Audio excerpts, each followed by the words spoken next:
Welcome to the 8th lecture. In this lecture, we are going to talk about major epistles by Paul. So what are the major epistles? For our purpose, we consider 1st and 2nd Corinthians and Romans are major epistles. But the length of these letters, there are more issues addressed in these letters. And so we consider them as major epistles. So for 1st and 2nd Corinthians, I call this as problematic church because in these two letters alone, they consider so many issues and they deserve our special attention because many of these issues discussed in these two letters are very relevant to our modern society. And so let's have a deeper understanding of these two letters. So who wrote this? Of course, it was Paul, and Paul went to Corinth during his second missionary journey in Acts 18. And so Paul spent more than 18 months in Corinth, setting up a church with Timothy, Priscilla, and Aquila. So this is a church established by Paul. And Paul had led a kind of complicated relationship with the church after he left. So Paul wrote 1st and 2nd letter, not during the 2nd but 3rd missionary journey. But remember, this is not the only two letters that Paul wrote to the church in Corinth. And I will show you later, there were other letters as well. What were the occasion? Why Paul wrote the letters? So I'm going to give you a chronological review of the whole situation between Paul and the Corinthians. 1st Corinthians actually was not the first letter that Paul wrote to Corinth. Surprising for some of you. And in 1st Corinthians chapter 5 verse 9, Paul alludes to actually a previous letter which the Corinthians have misunderstood. But we don't have this letter, so we just call it a lost letter. We don't have a hard evidence or extent of this manuscript with us today. We only know it from this allusion in 1st Corinthians chapter 5 verse 9. Okay, and probably from this verse we assume that Paul must have told the church not to be associated with immoral people. The Corinthians then had taken him to be referring to non-Christians or misunderstood him. And in fact, he had meant what Paul meant was those people who have been immoral and unrepentant, and you can read it in 1 Corinthians 5:10 to 11. And so in that lost letter, Paul had this teaching about immoral people, but the Corinthians misunderstood. And so therefore brings us to the next letter, which is actually the 1st Corinthians. The 1st Corinthians is actually the 2nd letter Paul wrote to this church. And so Paul got news from some friends about the church in Corinth who have misunderstood him, and the church starting to break up. And some members in the church continue to live immoral lives, in fact. The church becoming more and more conforming to the culture of the society, and thus Paul wrote the 2nd letter to address the issues. Now after this 2nd letter, we call it 1st Corinthians, the situation in the church did not really improve. So Paul made a visit to Corinth to sort things out. In this visit, he had a painful and angry confrontation with some individuals in the church. The relationship turned sour, and Paul decided not to visit the church to avoid further confrontation. But because of this withdrawal, the people in the church accused Paul for being irresponsible. And so Paul wrote the 3rd letter, which we do not have anymore. I call it most scholars call it the painful letter. And in this letter, Paul addressed and explained the situation, why he has to withdrew, and hopefully the church will change their attitudes towards him. And this is a painful letter because Paul wrote it in tears, and he's probably lost, and some hypothesize that maybe it's just too painful, that maybe they just destroy it after reading. We do not know. Okay, so we don't have the letter, but we can find a reference to the letter in 2nd Corinthians chapter 2 verse 4 to 9, and also chapter 7 verse 8 to 12. Now after the painful letter, Paul continued his missionary journey. However, he was concerned with the church in Corinth, so he made a visit to Macedonia and to meet with Titus. And from Titus, he got news that the church in Corinth responded positively. And so finally, he wrote the fourth letter, which is actually our 2 Corinthians. And to respond to this positive response of the church. And he also wrote this to prepare the church for his next visit. So if you can see, these are the occasions that probes the writing of Paul toward this church, and there are more than 2 letters. And today we only have with us the 1st and 2nd Corinthians, which is actually the 2nd and the 4th letters. Now let's talk a bit more about the city of Corinth. Corinth is actually an important Roman colony. But before that, in ancient Corinth, okay, it already had a prominent city-state in a southern Greek province known as Achaia. Why? We will talk about because of the strategic location. Even in the ancient Corinth, in the Greek sense, in Greek cities, it has already been very prominent, almost more prominent than Athens. But Roman military attacked and destroyed this major city in 146 BCE, leaving it relatively insignificant small community until Julius Caesar rebuilt and established it as a Roman colony in 44 BCE. And Roman Corinth that we know today, during the time of New Testament, Corinth is a Roman colony. It has roughly about 80,000 people, with an additional 20,000 in nearby rural areas. Now, because of, if you can see in the picture, that is actually an isthmus between 2 seas, and you have this small part of the land that connects between these 2 seas. So what people will do when they travel from one place to another place, instead of traveling through the around the Achaia, most sailors will then drag their boats across the land and passing by Corinth, and therefore making these cities is like a place where most boat or shipmen will pass by.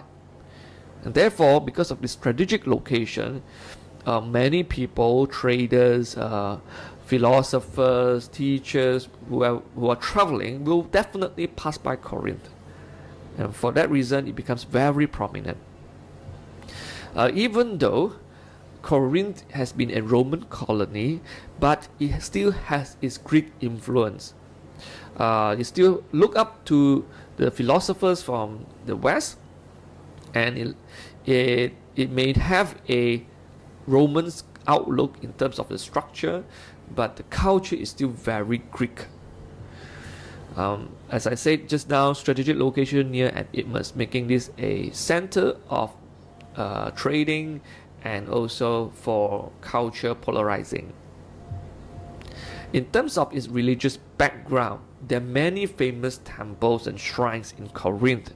On the picture, you can see a temple of Apollo. That is the relic that you can still find in Corinth today. Aside from this, there are temple of Asclepios, which is famous for healing, temple of Apollo, which is famous for prophecy, and temple of Aphrodite, famous for love and sexuality. So you can imagine the people in Corinth, they have been polytheistic. Polytheistic means believing in many gods, and that is the background where Paul was addressing. The people are these are not new to them, okay, where there are many different religious people in Corinth.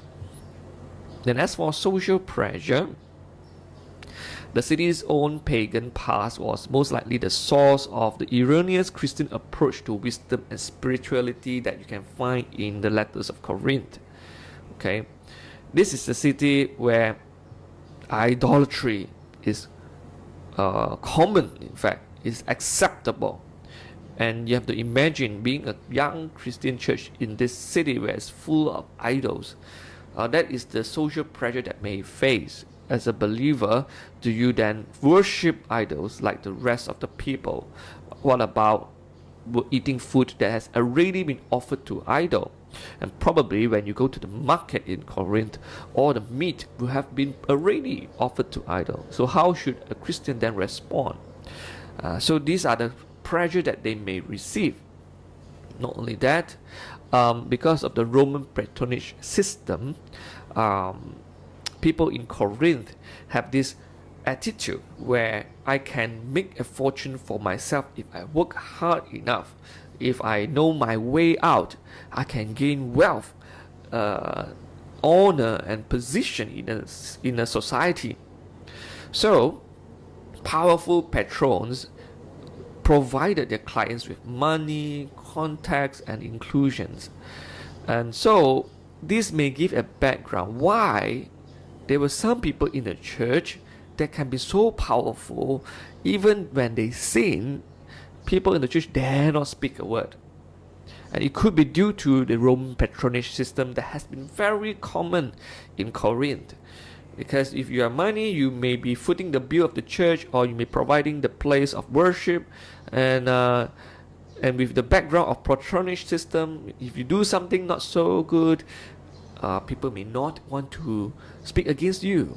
Otherwise, they may lose a place to worship, or they may lose an important or famous person in the church, and so on. So the church is being affected by the Roman patronage system. And finally, being a Roman colony that has still Greek influence, so they still carry on their love and their desire and their favors for rhetoric and philosophy. As many of you would know, Greek is famous for philosophy, and by the time of Romans, they carry on this learning and consider rhetoric and philosophy as part of essential education. And that is why when you come to the letters of Corinth, the people of Corinth laugh at Paul for not applying all these rhetorical techniques that they are expecting him to do.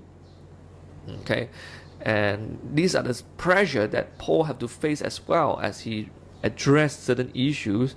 Will he use all these skills and succumb to this social pressure and perform or preach or teach according to what the people desire?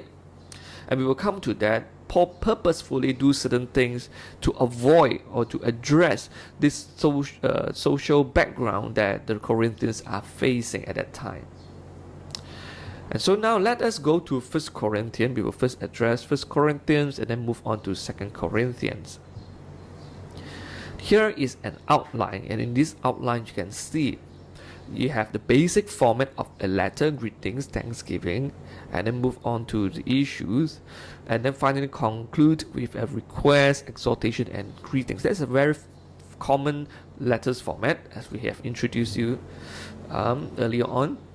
Particularly, you look at the main content of this letter. There are many issues listed here, talking about faction, ethics, and so on. So now we talk about these issues in particular.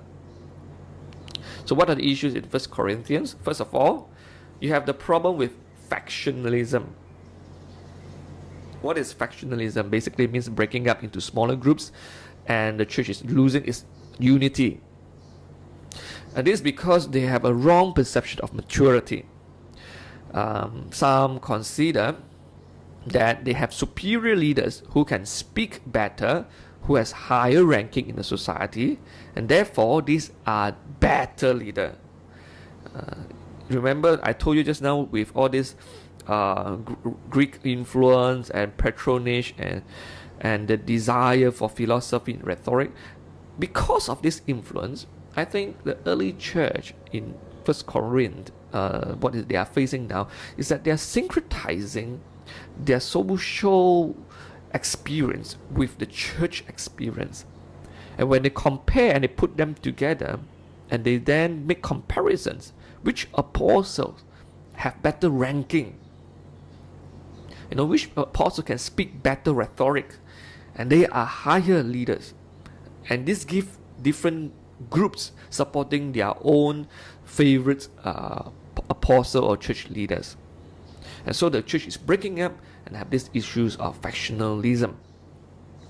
And then you have the second issue with in regards to incest relationship. One of the church member is living with his so-called stepmother. Now we're not very sure because the text gives a bit of ambiguity, but based on the literal reading, we can presume that this person is having a relationship with his stepmother. Now that is very bad, but worse still, the church doesn't even feel bad about it. In fact, they feel arrogant about it. So there's something really, really wrong with their theology, with their understanding of spiritual life. And so Paul addressed that in this letter as well. Then continuing on with the issue of sex, marriage, and celibacy.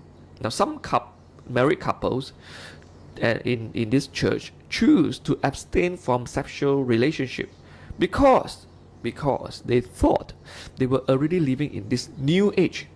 That means God has already returned. So they no longer need to have sex in the community, in their relationship.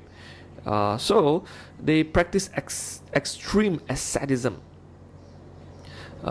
thinking that they are like in heaven, no longer need to have children, no longer need to have sexual relationship. And so Paul have to address and teach them what God intends for marriage, sex, and celibacy. So you have a very famous teaching about especially celibacy, the teaching of celibacy you can find in 1 Corinthians. Moving on, then Paul addressed issues regards with food offered to idols. Some Christians in Corinth claim to have superior knowledge, and they eat food offered to idols publicly, while some weaker Christians feel offended and thought that these liberal Christians are sinning by taking part of the idol worship. Okay, if you go to some of the places in Malaysia, they also practice offering food to idols, especially people from like certain religious background. And if you partake of that food, for those people and even some Christians, they consider that act of eating is equivalent to worshipping that idol as well. And so there is a debate in the church whether they can eat the food offered to idol or not. And here Paul gives some practical advice and teaching them the principle of love. And how do you then deal if everything in the market is already offered to idol? And so how should you then live out your Christian faith? And so Paul gives you good address in this letter. Then you have an issue about role of men and women in the church. Paul gave some advice about how men and women should behave in terms of dress code, leadership hierarchy, and even how they should participate in the Lord's Supper. So these are very practical advice. And you may be wondering why Paul have to talk about all this. And because of, again, the social culture that is affecting Corinthians. There were people in the Greco-Roman society that have certain practices trying to change the normative culture with regards to the identity of men and women. So Paul then have to address this in the church. And next you have spiritual gifts. Paul was very happy actually that the church was blessed with spiritual gifts. This is a charismatic church, if you want to put it that way. A very vibrant with all spiritual gifts being exercised. But the problem is this, they put it to the extreme. And so Paul then have to taught them how to discern whether the spiritual act is actually from God or from the evil spirit. Because everybody is practicing until there seems to be no control. And so Paul have to teach them not everything, not every supernatural act comes from God. Because the evil spirit can also perform some miracle, some sort of miracle. And so Paul teach them how to have discernment. And Paul also gave them this guideline, how to exercise spiritual orderly, the spiritual gifts orderly in the church, and so that the gift may be beneficial to everyone in the church. Now you have to read this chapter in Corinth, especially careful, because if you're not careful, you may be thinking that Paul is telling the church to stop practicing spiritual gift. That was not Paul's intention. Paul was just trying to help the church to have more order, to practice their gift in a more effective ways, so that everyone actually may benefit from the gifts, that the spiritual gifts, rather than just using it to show off or some sort like that. Okay, so Paul was not forbidding the spiritual gifts, but giving an advice how to use them in a beneficial way. And finally, Paul addressed the issue about resurrection. And due to a wrong theology or wrong doctrine that the church subscribes to, the Christians in Corinth thought that they are already living in this new age, and therefore they do not need, there will no more resurrection. And so Paul explained to them the importance of resurrection in the salvation works of Jesus, and how Jesus served as an example for future resurrections. And Paul also gave a preview on how the resurrection will be like. So there is a teaching on resurrection of the dead in Corinth. And so from all these issues, you can see why Paul had to address them again, because they have wrong belief system. Their theological problem. That's why you need to learn about theology, whether in Bible school, in your church, or in your home group. Because wrong theology will give rise to wrong teachings and wrong practices. And where do they get this wrong theology? From the surrounding neighbors. And that is why, as I mentioned, you need to learn a bit more about the surrounding background of Corinth, because that background information will help you to understand why there's so many issues that the church are facing in Corinth. Now let's move on and try to see what are the important lessons that we can learn from 1 Corinthians. First of all, we talk about the wisdoms of God. Now Paul explained that the cross is foolishness to men. Because you have to remember, these are people who have been influenced by Greeks and Romans, and they are highly regarded with rhetoric, with philosophy. For them, why would a God or Messiah put on the cross? Isn't the cross is considered a condemnation? And so Paul explained to them, of course, the cross is foolishness to people, to general public. However, it is precisely that God using this method to reveal his wisdom. Because God's wisdom is beyond the wisdom of this world. And oftentimes the wisdom of God contradicts with what the world assumes to be wise. And for that reason, Paul purposefully chose to preach in a so-called not eloquent way, not applying some of these rhetorical skills, so that they know that the transforming power of God is not based on human effort, but is totally relying on God. And that's why the cross is very powerful. It's because of its foolishness, because of it is a form of condemnation. Yet God is able to transform this symbol of condemnation into a symbol of salvation. That is how powerful the wisdom of God is. So here we can learn that the wisdom of God surpasses human understanding, and we need to rely on God's wisdom, not on our human understanding. Next, we learn about church discipline. Now, this letter, 1 Corinthians, challenges us to think about how do we exercise church discipline. Now, is it even possible to carry out a church-wide discipline today? How do we help and to maintain the purity of the church? How do we deal with members who fall into morality, just like what happened in 1 Corinthians? What about some members who believe in false doctrine? And so, we have to think together as a community of faith. And let this letter warn us that we need to take active role in dealing with issues like this in a responsible manner, and not to turn a blind eye and pretend that everything is okay. If someone in a church is behaving contradicting the Bible, or having an affair, or some sin in the background that nobody knows, but you cannot keep quiet. You need to deal with it, of course, in a responsible manner, not to gossip around the church, but get the leaders of the church to deal with it and address the issue as a church. So it requires not just an individual action, but the whole church should then play a role in helping our members.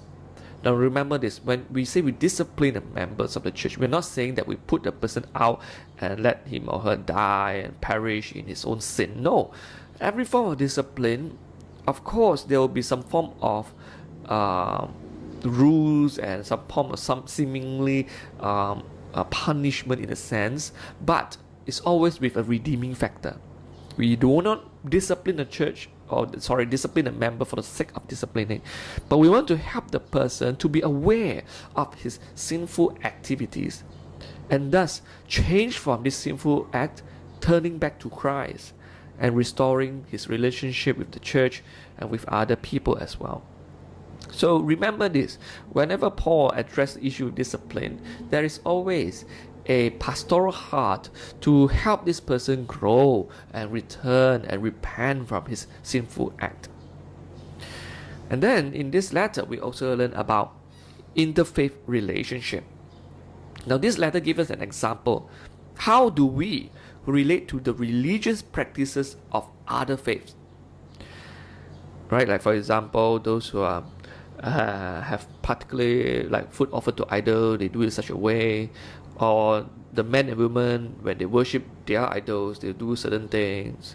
Okay, and do we then follow, or do we just put a blind eye? We just do whatever we want, we don't care what others are doing. And so for us today, it is very important because we do live in a context where religious pluralism is unavoidable. And so how do we then carry ourselves, our actions? What do we eat? What do we do? Or is there any activities that we can or cannot or should not participate? And so Paul advised on the principle of love. Is very helpful for us. In one way, we do not want to be offensive. Not just to outsiders, but to some of our members who may be weaker in faith. They may not be able to accept our so-called freedom in Christ. And in that sense, we try to give certain restrictions to our activities, not because we cannot do it, but because we love our weaker members, our church members who have weaker faith. And so to help them to grow in their faith, we do not want to be a stumbling block to them. And therefore, we choose not to do certain things for the sake of the people. And so this is a very good principle that we can apply for today. And of course, we can learn about the role of men and women in this letter. This letter helps us to see the right perspective, what men and women should do in the church, especially in our modern society, where we can see the distinction between men and women is blurring. We need to recapture the biblical perspective of manhood and womanhood in the church, particularly. Okay. Then we talk about spiritual gifts. Now, 1 Corinthians is probably one of the best material to teach about spiritual gifts. You want to teach about spiritual gifts to your members or to your Sunday school, you certainly have to talk about 1 Corinthians. And Paul does not forbid the usage of spiritual gifts in the church, but he required them to be used in a proper order. Take note of this word, used in a proper order. Order is very important, because if it's not in order, then people may not be beneficial from it. Now, for Pentecostal and charismatic churches, 1 Corinthians is essential for our study, because we do practice spiritual gifts in our churches. However, if you are not aware, or you may be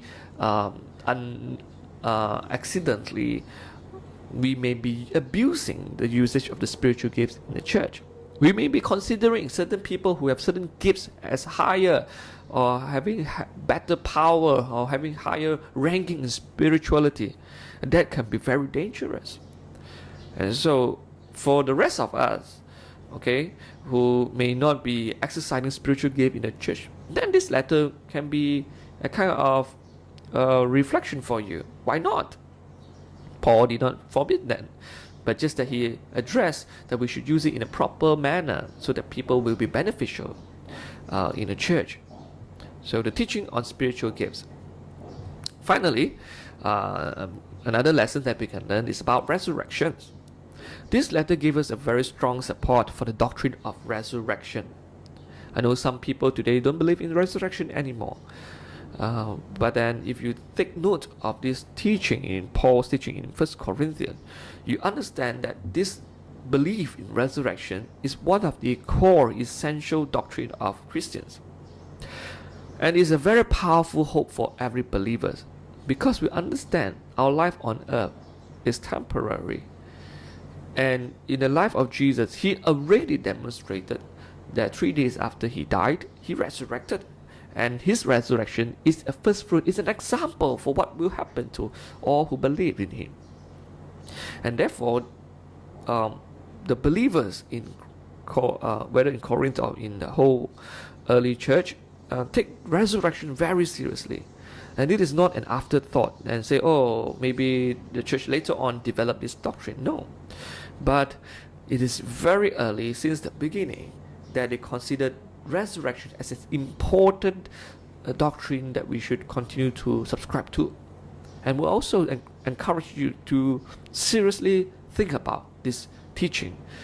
And it is an essential and powerful hope for us.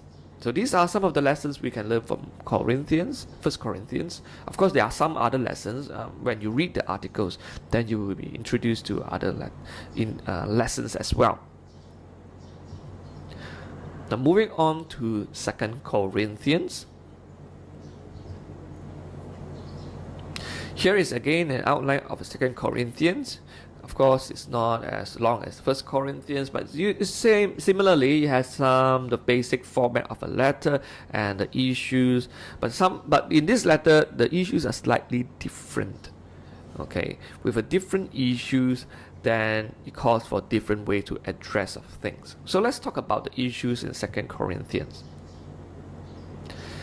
First, we have to Paul in this letter defend his authority of apostleship. If you remember the occasions, the slack on occasions that we talked about just now, the 2 Corinthians, of course, to celebrate what they have, the positive response of the church. But bear in mind, some people were not very happy with Paul. And some even try to criticize whether Paul is really an apostle or not. And here in this letter, it contains one of the most dense defense of Paul on his apostleship. Okay, why people consider Paul not as an apostle? Now this is probably because some people in the church consider Paul as a weaker apostle due to the suffering he went through. Because he, got prison, got this, got attacked. And how can an apostle be so weak? And so people started to doubt his apostleship. But Paul considered that the suffering that he went through was not a form of weakness. Again, if you remember in 1 Corinthians, the theology, the foolishness to man is actually wisdom to God. And so he considered that his suffering is not a form of weakness, but in fact as a confirmation that God has appointed him as an apostle. And so Paul described the apostle of God as servant who suffer in the present to bring about the revelation of God. Then he asked the Corinthian church, well, you have experienced my ministry. You guys are the testimony of my apostleship. Your transformation as a Christian shows that my ministry is apostolic. And Paul then also explained the nature and the goals of his apostolic ministry. So in this letter, he defends his authority of apostleship. And also, Paul talked about money collection. Probably this church, there are some rich people. And so Paul charged the Christians in Corinth to give financial support for the believers in Jerusalem. As you can see, Jerusalem, the believers in Jerusalem, they may not be rich, and in fact, they were facing problems with finance. And so Paul went to Corinth and charged them, since you are rich, you should have the responsible, or think responsibly, consider those who are needy in Jerusalem. And Paul then taught the theology of giving, and that is based on Christ's self-giving. Now, I think many people talk about giving in the church, but have you considered the teaching in 2 Corinthians? And it is a very valid teaching about giving. Why do we give offering, money, support today? Because Christ himself is self-giving. And to those who give to the needs of others, they are actually imitating Christ's love. When a person gives cheerfully, he or she is expressing his or her trust to God, knowing that God will supply the needs of those who give. Now, by giving to the needy, the church glorifies God and causing others to join them in glorifying God.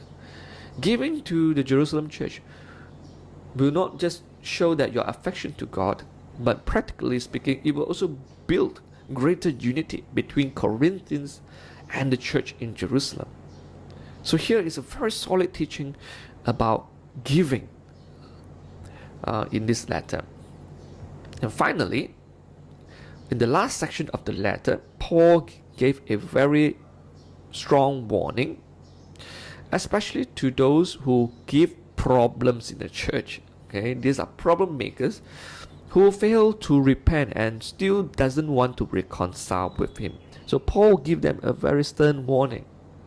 If you still insist not to do so, then he will come and punish and insist on those who disobey.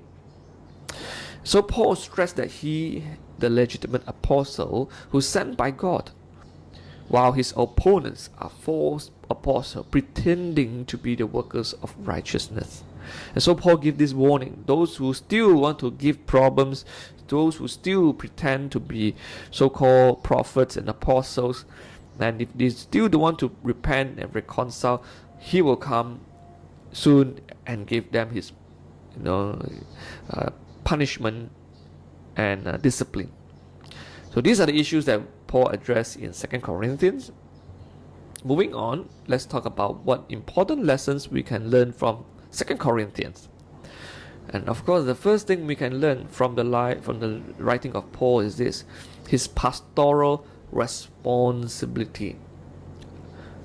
After 2 letters, you can see Paul has a heart of a pastor. He does not give up on his flock, knowing that some people, in fact many people in the church probably, were not happy with him, even though he started the church. It's a very sad thing. But because of the influence of the church, outsiders, and some of these so-called apostles, false teachers, and influence the church, and some people have been very angry with Paul. Yet Paul did not, clean his hand and goodbye, run away. No, Paul was very responsible as a pastor. He did not give up on his flock. Despite all the conflicts and pain, Paul persisted to bring them back. Paul gave them second chance, like a father hoping for the return of the child. And so, speaking to all the leaders of the church, pastors, and I don't care what position you are, let us learn from Paul. Let us have this pastoral heart. Be a responsible pastors and leaders of the church. Do not back down when you face conflicts with your members. You will face problems, conflicts, disagreement, but don't back down. Just like Paul, because of the love of God in us, we try and we keep on trying and to reach out to them, especially when they are blinded from the truth. They do not understand what they are saying. That's why they say those hurtful words. But let us learn from Paul. Give chance. Give them second chance, third chance. But of course, with that, we also need to discipline, like I mentioned in the first letter. So that is why, as a responsible pastors, we ought to stay true. Don't just run away. When something that you do not like happen in the church. Then we also learn about the unity of the church. This letter stressed the unity of the church and regarded it as the utmost important things that you can preserve in the church. And in order to maintain the unity of the church, we have to deal with those problem makers who attempt to divide the church. Now, you can be a new pastors or leaders in the church. I hope that you also don't be too naive than expecting everybody to have the same page with you. Some people, due to some factors or their background, may come to your church with certain agenda. They may be the sheep pretending, they may be wolves pretending to be sheep, and they are in your church. And when you identify those people, you need to deal with that, because the unity of the church must be preserved, and it requires hard work. It requires proactive actions from the church leaders. So you need to deal with those people who are problem makers. Now, as for some believers who, you go to this church this Sunday, go to that church then another Sunday, and you keep hopping around, from this letter you learn that actually you need to commit to a church. How do you then practice the unity of the church when you don't have a long-term relationship with a particular church? So the unity of the church needs to be worked out. You need to practice all this togetherness. When you have conflicts, you iron out conflicts. You learn to forgive. You learn to reconcile. All this will only happen if you learn to stick with a church. And local church, that's what I'm trying to say. And from there, you will learn about the unity of the church. And then, finally, in this letter, we also learn about giving. This letter challenged us to give generously to the needy. We are to look out for the weaker members, especially amongst our midst. Now, in our context, we know that the churches in the city, folks, yes, we have our struggles, but generally speaking, we are quite well-to-do in our finances. Well, consider those churches in a smaller town, especially those who are pioneering work, in a place that have no churches. They are starting out. They will probably face quite a big issue with their finances.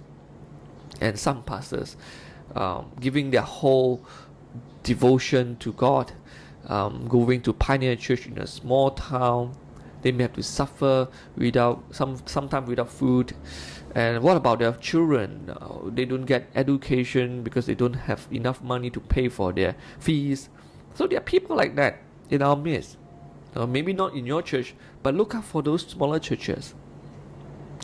So just like what Paul told the church in Corinth, look out to church in Jerusalem.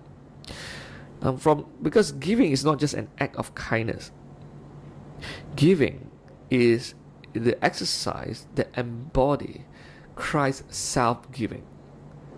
It is not just a simple or additional activity that we do in a church, but it is totally supported by Christ's life.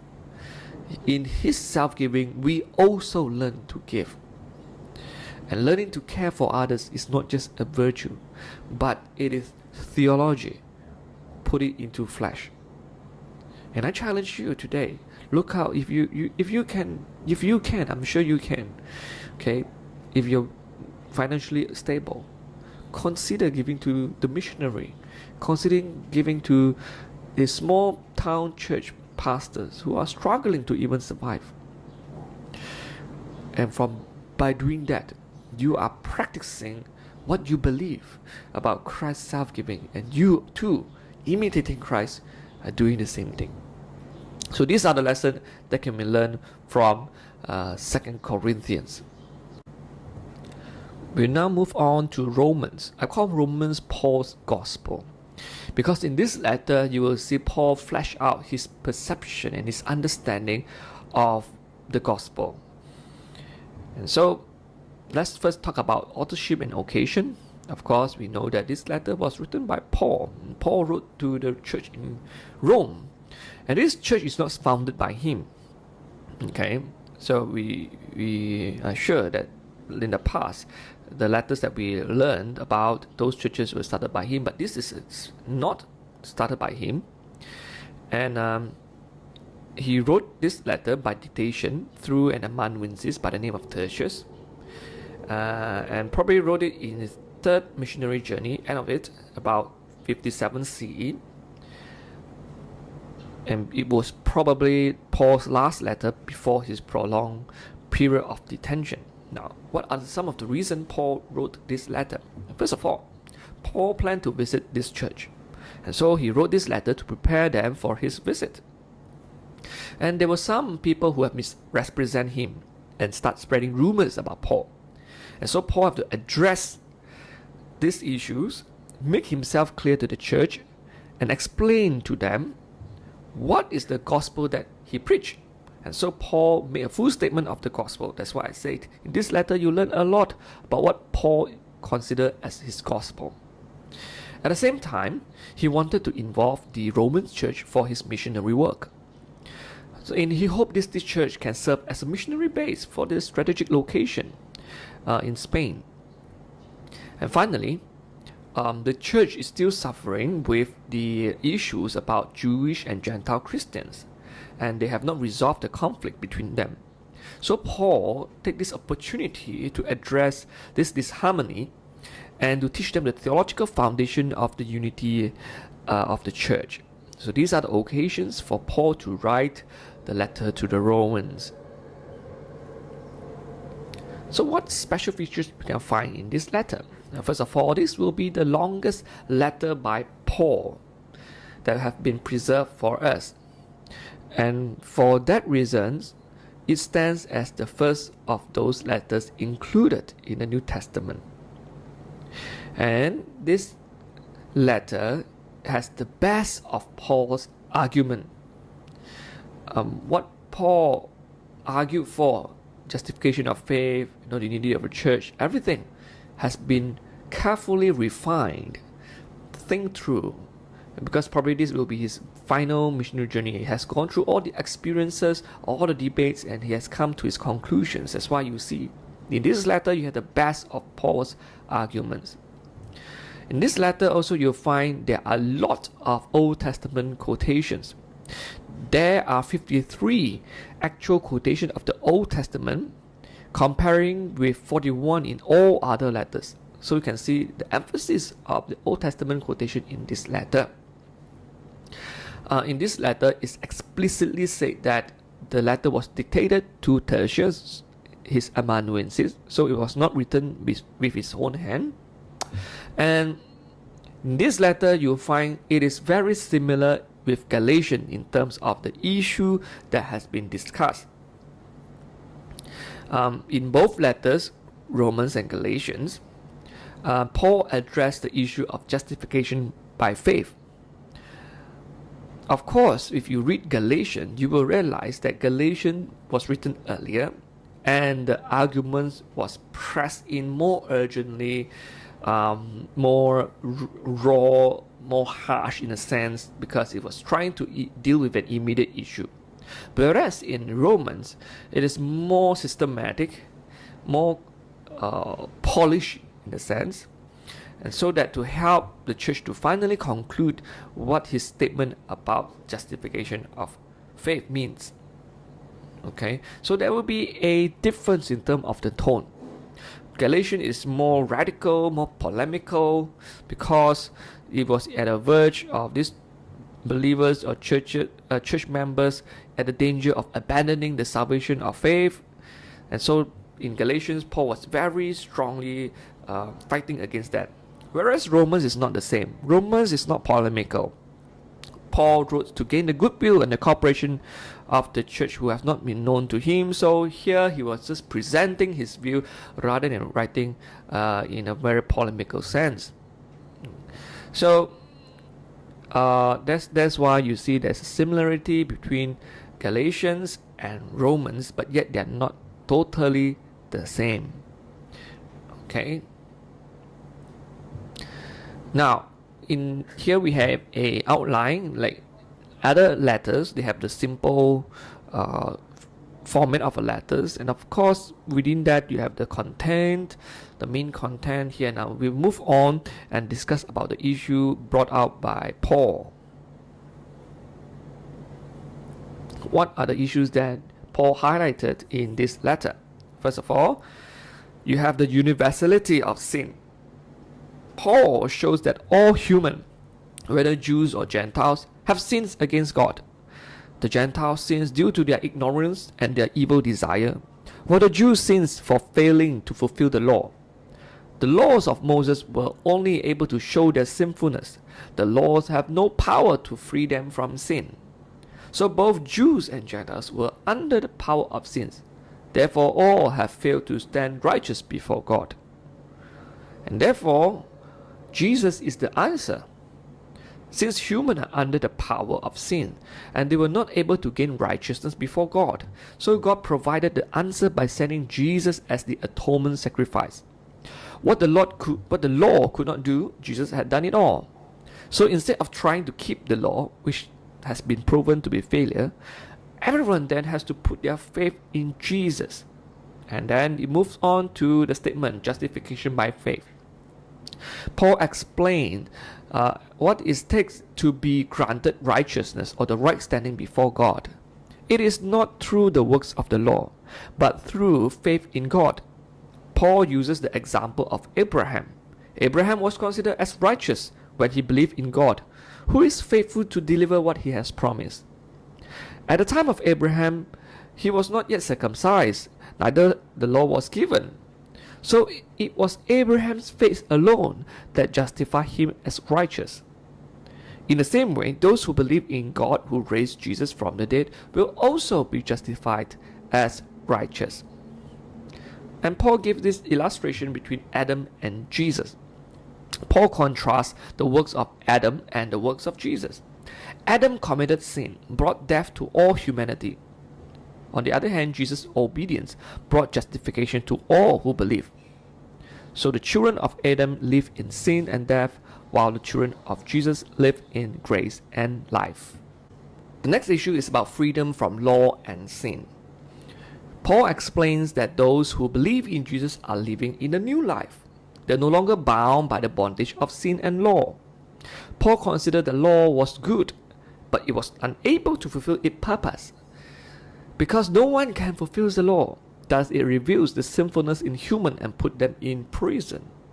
So instead of following the law, one can live in a new life of freedom through continuously believing in Jesus and accepting Him as Lord. Having said that, freedom from law does not mean that we are no longer need to live morally in obedience to God. Rather, this freedom given by God is for us to live life that is pleasing to God. Paul also addressed the issue with life in the Spirit.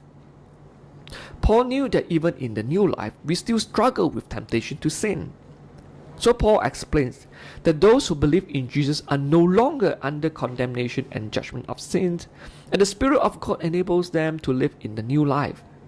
Through living in the Spirit, one can truly live in obedience to God, overcoming sins and temptation.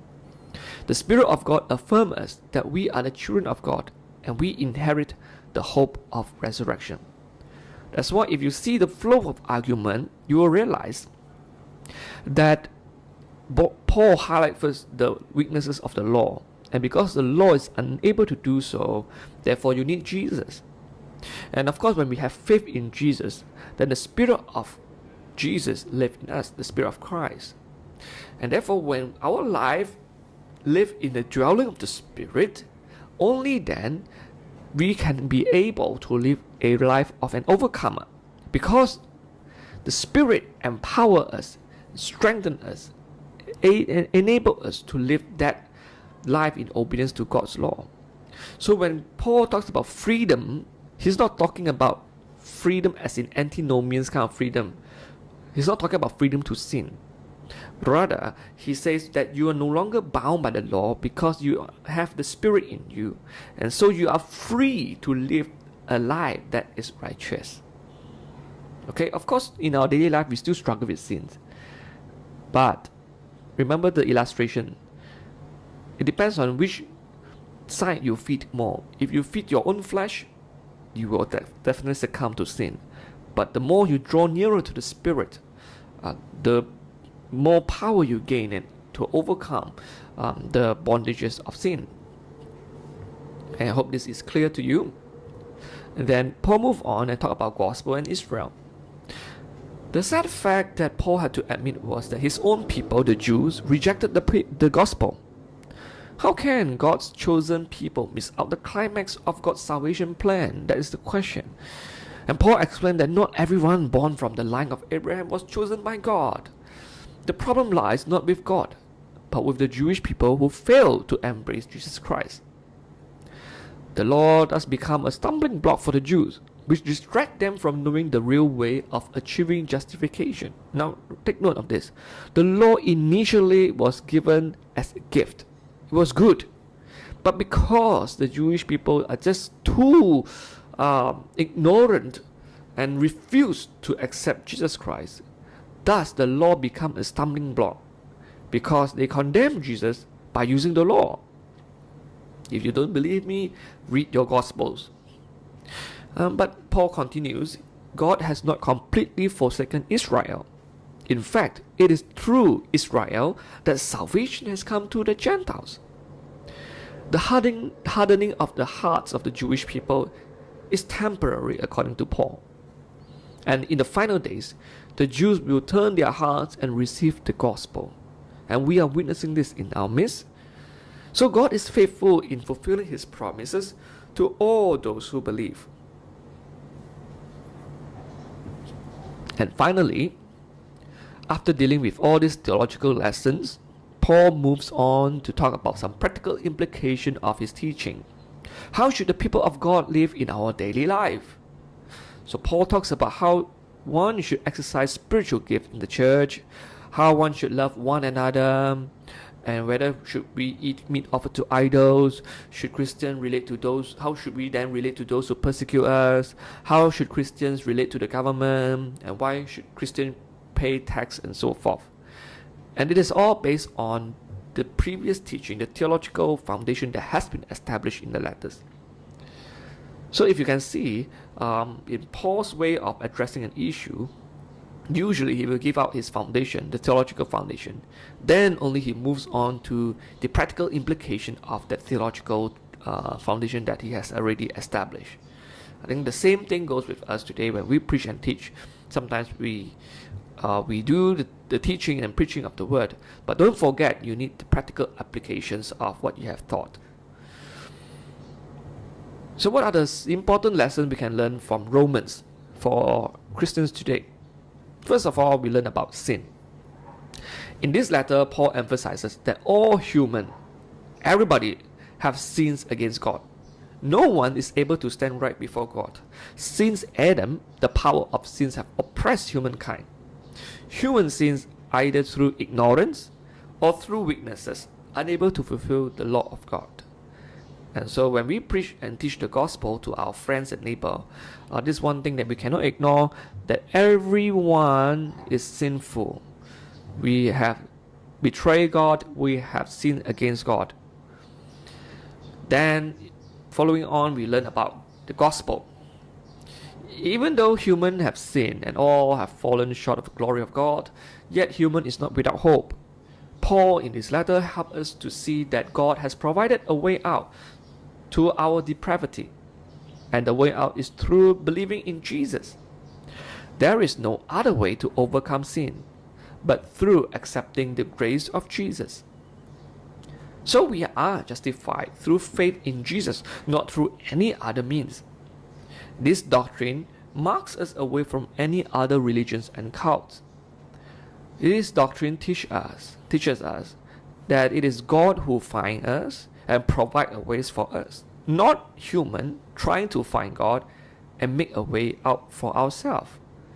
So this is the unique part of our gospel. Next, we also learn about the law. In this letter, we learn about the role of the law of God, which reveals the sinfulness of man. However, it has no power to help us in gaining justification from God. In other words, it's like a mirror just to show us we are sinful, but it has no corrective power to correct us. So the law points to Jesus as the answer. The law is a temporary vehicle that show us our need of Jesus. And then Paul explained. Paul was not being antinomian. He was not against the law. He was just merely explaining that the law is limited. And as Christians, we are not judged by the law. But don't forget, we are supposed to be led by the Spirit in living a holy life. When we live a holy life, we will be able to fulfill the law. So you have to take that carefully. Otherwise, we will be falling into the trap of the antinomians by saying that Christians thought that we have abolished the law. Please remember, the law is given by God. It is a good gift. But it has a limitation because it does not draw us to good. It's only showing us our sinfulness. But with the coming of Christ, then we realize that we need the law, we need the Jesus. We need Jesus, and through Jesus, we are then able to overcome the law. In this letter, we also learn about the Spirit. Paul reminds us that even though we are set free from the bondage of sin and law, yet we still face trials and temptations in the present world. The Holy Spirit helps us in overcoming sins and our evil desires. Thus, it is essential that we learn to live by the Spirit and let God guide our daily life. Finally, in this letter, we learn about unity. Paul envisions the end time where all people will be united as one people through Jesus Christ. Both the Jews and the Gentiles, or Chinese, or Indians, or any other races, we are no longer divided, but we come as one new body, recognizing Jesus as the Lord of all. Now, today, our society needs to really take this seriously. This vision of togetherness, of one body. We need to learn to work together as one body. Christians ought to work out our unity, overcoming our denominational, ethnical, political, and social barriers, so that we can truly come together as one body in Christ. So there you go. These are some of lessons you can learn from Romans. Of course, there are other lessons you can learn from reading of the articles. So I hope you learn more and study the books of Romans.